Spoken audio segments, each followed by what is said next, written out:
divers. Alors, nous, on reste dans un acte vraiment qu'on peut qualifier de divers, le droit à l'information.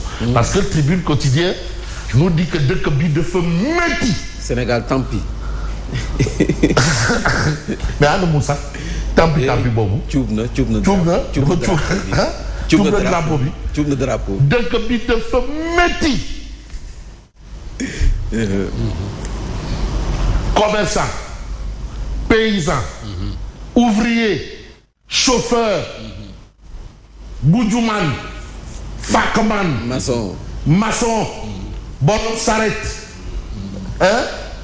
tapkat, cuubkat. Non, cuubkat ñoom taay moom am nañu marché. Les mayga, mbëkkërido, borom tiloir. Forox caaya parce que am na bool am na tiloir am na ñaari façon. ak ñi ñëw sëlu rabal. Voilà. sëlu rabal. les tisserands. dëkk bi dafa metti. C'est le titre de Tribune. Le fait est là. C'est vrai ou c'est pas vrai, de toutes les façons, Tribune en veut pour preuve la situation dans laquelle évoluent ou vivent les commerçants, paysans, ouvriers, chauffeurs, worgaïdés, tout ce que vous voulez. Les jeunes, les vieux, les femmes sont unanimes à dire que le pays va mal. Mais quand même, c'est difficile quand on dit que dans ce pays-là, il y a un compte où il y a 1000 milliards. Bizarrement. Parce que l'eau aussi, quand même, non, finalement, non. Bizarrement. 1000 milliards. Dans un compte. Oui. Bon, les bonnes. amoon na fi daan na am. Mais un compte, Ben. Un compte de 1000 milliards. Un seul. De 1000 milliards. Non, mais non. C'est combien de tonnes de billets de banque? C'est un tête de ça, ouais. Non, mais de flendank. Mais de bi dafa metti. Voilà la situation.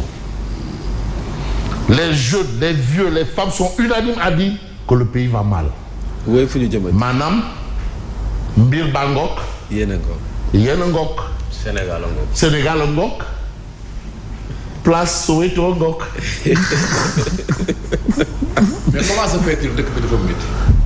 Le pays est en ruine. Ils passent tout leur temps à recruter, recaser leur clientèle politique. Vraiment. Paradoxal. Ils recrutent 47 chargés de mission. Bon. Ou bien y a-t-il deux Sénégal? Suis-je dans le même Sénégal que? Point d'interrogation. En tout cas, oui. Entre-temps aussi, il y en a qui ont transformé leurs convictions politiques en tube digestif. C'est l'idéologie alimentaire. Et je vais reprendre une expression, je sais que si on va ne se sentira pas concédé, mais va rire. Il y en a qui ont des apostats politiques. Ils ont renié à leur des apostats. Donc, Simon, c'est ça, être un apostat politique. Alors, oui. Après la mort des idéologies, c'est l'idéologie alimentaire. L'idéologie alimentaire qui triomphe. Oui, mais tu sais, l'idéologie alimentaire, là, on peut aussi ajouter l'idéologie alimenteur. Bon.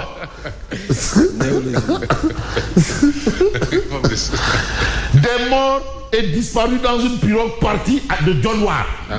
Les îles du Saloum pleurent leurs enfants. 125 migrants qui étaient dans la pirogue, secourus par des Chinois.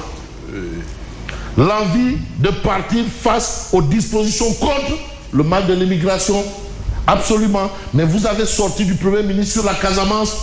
Le MFDC répond à Ousmane Sonko. Ça n'augure rien de bon. En tout cas, on a ici, à Vélingara, Amadouba tire sur le régime. Ils ont bavardé jusqu'à gagner le pouvoir. Bon, tu sais, les gens ont dit que non, tant que Mouidor, c'est plus possible. Tant de Mouidor, c'est plus possible. Mais ouais, Wak Mouidor, mon de famille, mon Mouidor. Wak Mouidor.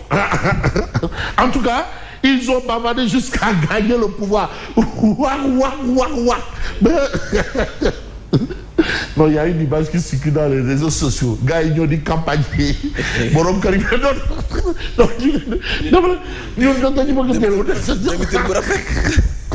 Bon, on reste avec Tribune Quotidienne. Appel incessant au débat. Cheikh Ahmadou Bamba Sow, tête de liste du grand rassemblement des artisans du Sénégal, mais demande à faire face à Sonko et à Amadouba. Ah, waouh, Foulaye Ndiaye Dakar. Où est le problème? Parce que ces gens se disent apôtres du consommé local. Mais lui-même, il est le candidat du consommé local. Mais maintenant, on parle du consommé local. Qu'est-ce que vous avez fait? Et c'est voilà, débat. Je ne connais pas, mais c'est un candidat encouragé. Non, non, non, c'est Amadou Bamba Sow. Non. Quand vous dites de quel côté? Oui. Ouh, des assemblées. Non, des assemblées. Mais non, mais attends, les artisans, ils sont nombreux. Mais regardez les artisans, les cordonniers, ceux qui sont là-bas dans la Falémé, ceux qui exploitent l'or, tout ça c'est des artisans. Mais nous aussi on est des artisans. Hein? Bien sûr. Ah ouais, de la parole. Attention. En tout cas, l'actualité est là. Mais on va voir l'actualité selon Vox Populi. En meeting dans son fief de Ziguinchor, Sonko révèle les graves dessous de l'affectation du général Kandé. Hein? Parce que vraiment parler de l'affectation, c'est comme là-bas c'est la grande muette. Voilà, on fait ça avec beaucoup de doucement. Mais lui, il en parle.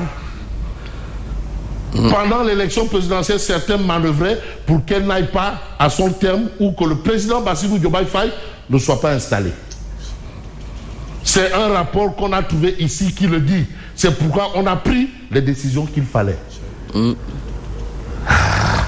C'est-à-dire que le président Kandé est directement impliqué ou directement responsable. Ah, en tout cas,